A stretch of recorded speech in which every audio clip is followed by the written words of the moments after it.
energy of reaction and bond energies.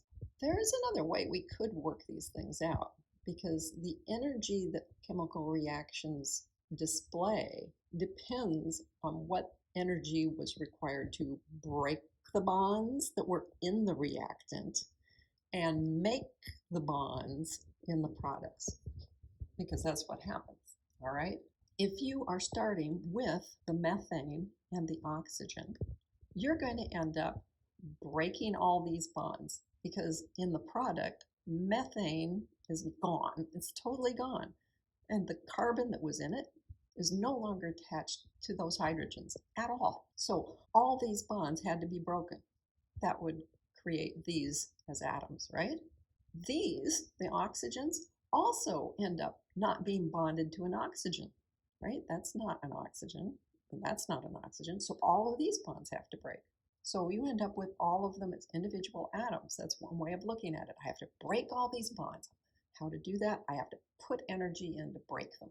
Because even though they store energy in the bonds, it's also a local minimum for energy, or it wouldn't be stable. This sounds a little calculus-y, but if you stop and think about it, let me just draw you a little picture here. If you have a puddle of water, it's going to find a depression to sit in, right? That's the lowest energy place for the water. If you tried to put the water up here on the hillside, it's going to flow down here, and then it's going to collect in the puddle, right? Now, this puddle is not the Pacific Ocean. The Pacific Ocean is out here, right? So, it might seep through cracks and get there. It might find a stream or an outlet on the other side of a lake and find a way to get down there. But this is a local minimum, and you will find that this is where the water congregates. So this is the same idea that's going on with a bond. This reservoir does have energy, potential energy, compared to the ocean, but it's sitting there for now because that's a convenient place for it to be.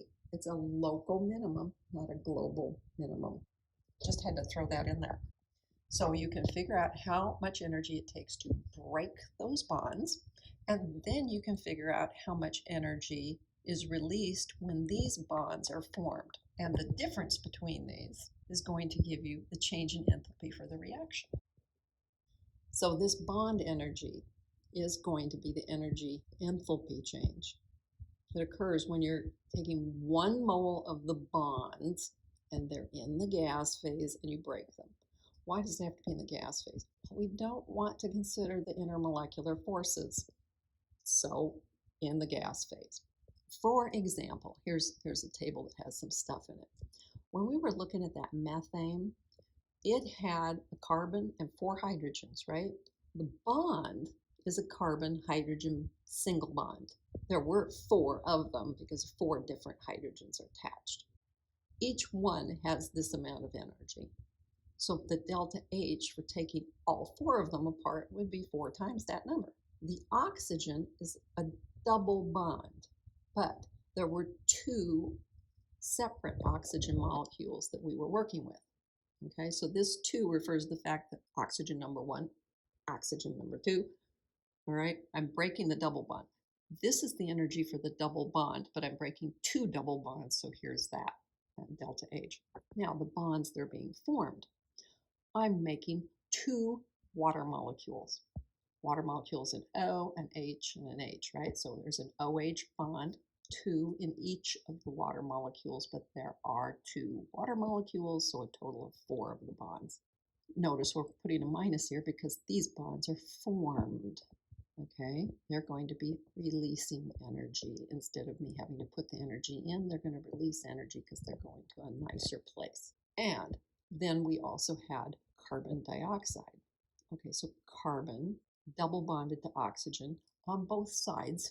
So 2 bonds. All right, there we go. We can just do each of these independently and then add them together. These minuses are right there. That's that minus.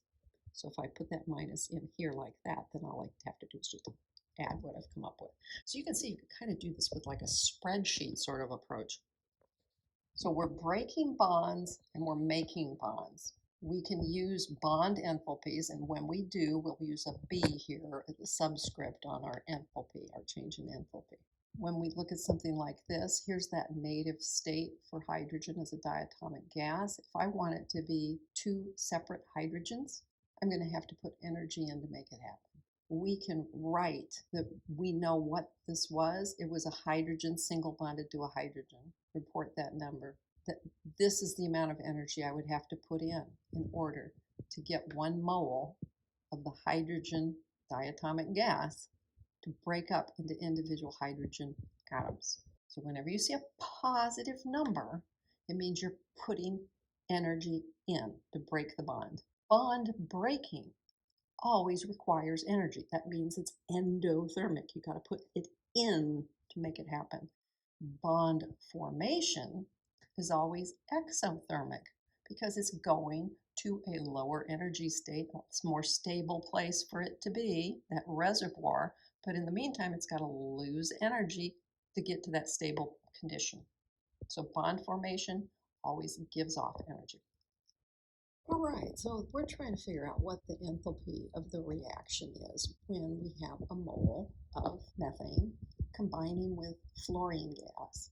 And what will it make? Well, it will make whatever this is called, okay?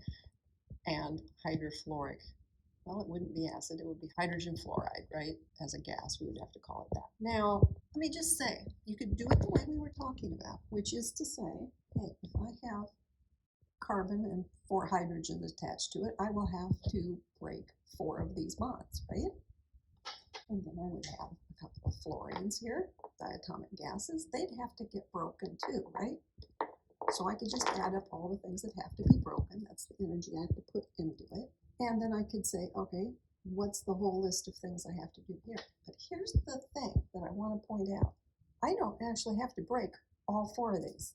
Look at this. In this pattern, there's already 2 that are CHs. I don't have to break all 4 of them. I could go ahead and say, I'm going to cancel this out and only break 2 of them.